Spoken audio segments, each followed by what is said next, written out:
गाना गा के किरण सिंह अपने बोझ को हल्का कर रही है, अपने दुख को गाना गा करके उतार रही है और उतारना भी चाहिए, क्योंकि बहुत बड़ा टेंशन है ये।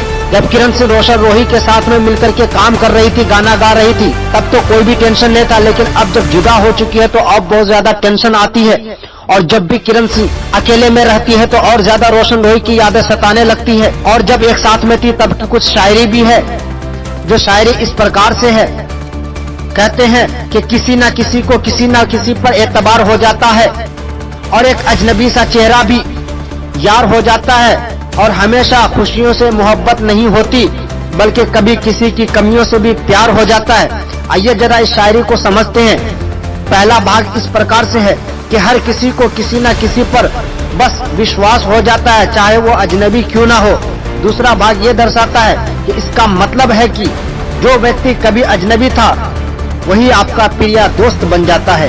और तीसरा भाग का मतलब ये है, ये बताता है कि प्रेम हमेशा केवल किसी व्यक्ति की अच्छाइयों से नहीं होता।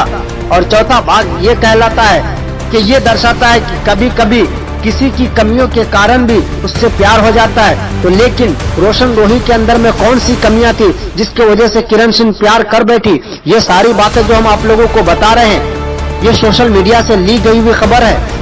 हालांकि इन सारी बातों को हमारा चैनल पुष्टि नहीं करता है।